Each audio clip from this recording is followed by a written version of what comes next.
여러분 안녕하십니까? 내일 새 정부 첫 한미 정상회담을 앞두고 조 바이든 미국 대통령이 오늘 한국에 도착했습니다. 도착하자마자 찾아간 곳은 평택의 삼성 반도체 공장이었는데 윤석열 대통령과도 이곳에서 처음 만났습니다. 한미 정상이 반도체 동맹, 기술 동맹을 천명한 건데요. 현장에 나가 있는 취재기자 연결합니다. 이기주 기자, 윤석열, 바이든 두 대통령이 만나는 게 이번이 처음인데 만나는 장소가 삼성 반도체 공장이었습니다. 네, 두 정상이 이곳에서 반도체 공장을 함께 시찰하면서 한미 기술 동맹의 시작을 알렸습니다. 반도체 협력 강화를 통해 경제 안보의 핵심으로 부상한 글로벌 공급망 문제에도 공동 대응하겠다는 의지를 확인한 겁니다. 바이든 대통령은 오산 공군기지에 오후 5시 조금 넘어 도착했는데요. 곧바로 이곳으로 달려왔습니다. 윤석열 대통령이 먼저 도착해서 바이든 대통령을 환영했는데요. 윤 대통령의 인사말을 들은 바이든 대통령이 친근함을 표시하는 듯 윤 대통령의 어깨를 툭툭 치기도 했습니다. 반도체 공장인 만큼 두 정상은 공책 대신 전시되어 있는 반도체 웨이퍼의 방명록을 남기기도 했습니다.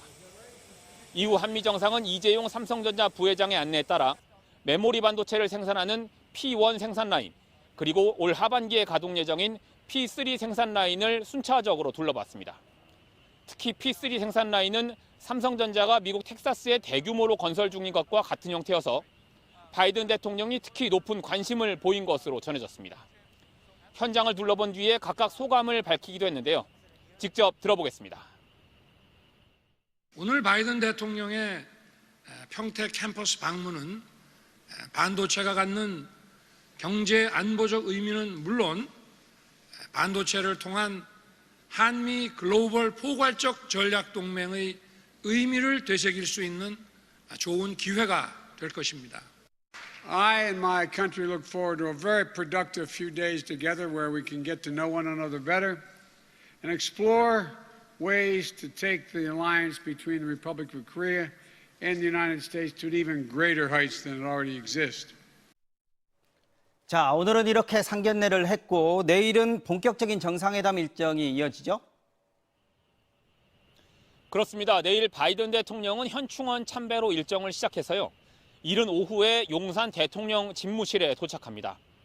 바이든 대통령은 용산에서 정상회담을 하는 첫 번째 미국 대통령이 됐는데요. 먼저 의장대를 사열하고 소인수 회담, 그리고 단독 회담 순서로 이어갑니다. 공동선언을 발표한 이후에는 저녁에 국립중앙박물관에서 공식 만찬이 열립니다. 이 자리에 김건희 여사가 들러서 바이든 대통령에게 인사를 할 가능성도 있습니다. 모레에는 한미 두 정상이 오산 공군기지에 있는 항공우주작전본부를 방문해서 한미 연합작전을 수행하는 장병들을 격려합니다. 바이든 대통령은 정의선 현대차그룹 회장과 만나는 일정도 소화한 뒤에 2박 3일간의 방한 일정을 마치고 일본으로 출국합니다. 지금까지 삼성 반도체 평택 공장에서 MBC 뉴스 이기주입니다. 이렇게 한미 양국 대통령이 처음 만난 장소가 최첨단 반도체 공장이라는 사실은 상징적입니다. 바이든 대통령은 질문도 하고 엄지손가락을 들어 보이며 큰 관심을 보였습니다. 설계는 미국, 제조는 한국, 두 나라의 기술 동맹을 가시한 행사였습니다. 김하영 기자가 전해드립니다. 두 나라 대통령이 종이 방명록 대신 서명한 반도체 웨이퍼, 3나노미터 공정이 적용된 최첨단 웨이퍼입니다.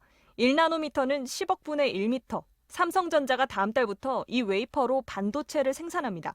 웨이퍼 하나에 수천만 원이나 하는데 이런 초미세 공정이 가능한 기업은 삼성전자와 대만의 TSMC 두 곳밖에 없습니다.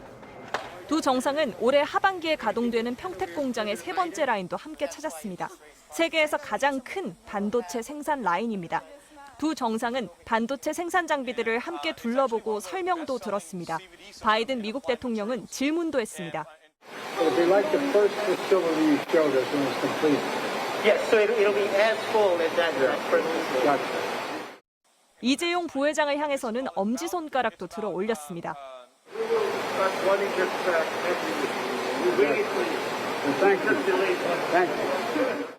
평택 공장에는 미국의 대표적인 반도체 설계 기업 퀄컴 측 사람도 함께 왔습니다. 퀄컴과 삼성전자는 동맹 관계입니다. 퀄컴은 설계, 삼성전자는 위탁 생산을 나눠 맡습니다. 이렇게 생산된 칩은 삼성 갤럭시 S22의 두뇌로 들어갑니다. 한국과 미국의 반도체 기술 동맹을 과시한 겁니다. 자율주행차나 4차 산업혁명 분야인데 네. 이게 반드시 4나노, 3나노, 2나노 AP가 필요한 겁니다. 삼성전자에게 네. 공급만 재편성하는데 참여를 해달라 하는 그런. 두 정상의 연설 배경에는 반도체 회로 모양의 영상이 담긴 거대한 LED 모니터들이 내걸렸습니다. 반도체를 통한 한미 글로벌 포괄적 전략 동맹의 의미를 되새길 수 있는 좋은 기회가 될 것입니다.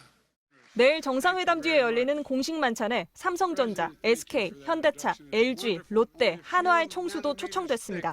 모두 미국에 투자하는 기업들입니다. MBC 뉴스 김아영입니다. 윤석열 대통령과 바이든 미국 대통령이 내일은 정상회담에서 만납니다. 공동선언에는 한반도 정세와 경제 안보에 대한 내용이 담길 텐데 우크라이나 무기 지원이나 한미일 군사훈련 같은 민감한 사안도 회담장에서 언급될지 주목됩니다. 한미 정상회담 전망 신수아 기자가 보도합니다. 대통령실은 이번 정상회담에서 한미동맹을 안보에서 경제, 나아가 기술의 영역까지 확대하겠다고 했습니다. 북한 핵무기에 대응할 한미 확장 억제력을 다시 확인하고 미국이 주도하는 경제협의체인 인도태평양 경제 프레임워크 참여도 공식화합니다. 한미 동맹 관계도 더 튼튼해지고 더 넓은 범위를 포괄하는 그런 동맹으로 중국과의 관계도 우리가 경제 관계를 잘 해나가면 됩니다. 네. 탈원전 기조를 폐기하겠다는 정부의 방침에 따라 한미 양국이 차세대 원전인 소형 모듈 원전을 함께 개발하고 원전 시장에 진출하자는 내용도 공동선언에 포함될 전망입니다. 공식 의제는 아니지만 미국이 내일 회담에서 우크라이나 무기 지원 문제를 꺼낼 수도 있습니다. 문재인 정부가 살상용 무기 지원은 안 된다고 밝혔지만 미국은 외교 국방 채널을 통해 동맹국들의 무기 지원을 요구하고 있어 윤석열 정부가 어떻게 대응할지 관심이 쏠리고 있습니다. 미국에서 요구할 것 같은데 어떻습니까? 네, 미국과 지금 여러 가지 방안을 협의 중입니다. 그것은 지금 협의 중이기 때문에 구체적으로 제가 말씀드리겠습니다.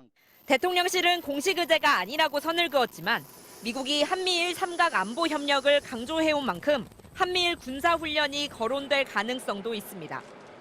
성주 사드 기지에 물자를 반입하고 군인들의 숙소를 짓는 이른바 사드 운영 정상화에 대해 대통령실 고위 관계자는 한미 간 이견이 없어서 의제에 오르지 않을 것이라며 얼마나 신속하게 정상화할지가 중요하다고 말했습니다. 한미 정상은 내일 오후 용산 대통령실에서 소인수 회담과 확대 정상회담을 통해 이 같은 내용을 논의하고 오후 늦게 공동선언문을 발표합니다. MBC 뉴스 신수아입니다. 바이든 대통령의 한국 도착과 맞물려 미군의 핵심 전력도 한반도로 집중 배치됐습니다. 심판의 날이란 별명이 붙은 공중지휘 통제기는 물론 스텔스 전투기를 수십 대씩 실은 항공모함들도 한반도 근처로 이동하기 시작했는데요. 바이든 방한 기간 중 북한이 도발할 경우에 대비한 강력한 경고로 읽힙니다. 홍익표 기자의 보도입니다. E-4B 나이트워치 미군 공중지휘통제기가 오늘 오후 일본 상공에서 포착됐습니다. 공중에서 전군의 명령을 내리고 특히 핵잠수함과 대륙간 탄도미사일을 제어해 핵전쟁을 수행할 수 있어 심판의 날 항공기로 불립니다. 공중 급유기들까지 모두 신호를 켜 항공기 추적 사이트에 항적이 나타났습니다. 바이든 대통령의 한일 순방에 앞서 일부러 존재를 노출시켜서 북한에 경고를 보낸 걸로 보입니다. 오늘 일본 요코스카 해군기지를 나선 핵추진 항공모함 로널드 레이건도 한반도 근해에서 움직이기 시작했습니다. F-35 스텔스 전투기 등 항공기 80대가량을 탑재한 항모 에이브러햄 링컨도 필리핀에서 이동 중인 걸로 보입니다. 역시 F-35 수십 대를 실은 강습 상륙한 트리폴리와 아메리카우까지 합치면 항모급 함정만 4척이 한반도 근처에 있는 겁니다. 북한이 ICBM 발사나 핵실험에 나설 경우 대응을 염두에 둔 걸로 보입니다. 우리 군도 북한 도발 시 미군과 함께 미사일 대응 발사에 나서기 위해 강원도 일대에서 준비 중인 걸로 알려졌습니다. 북한은 며칠 전 화성급 ICBM에 연료 주입을 마친 걸로 전해졌습니다. 이 때문에 바이든 대통령 방한 중 발사할 우려도 나오지만 최근 북한의 미사일은 연료를 넣은 상태에서도 발사를 늦출 수 있다는 평가도 나옵니다. 부식을 안 하도록 만들어주는 게 이제 실링을 해서 탱크 내에 엠프라를 하는 거고요. 일주일 뒤에 쏴도 되고 2주일 뒤에 쏴도 되는 거야.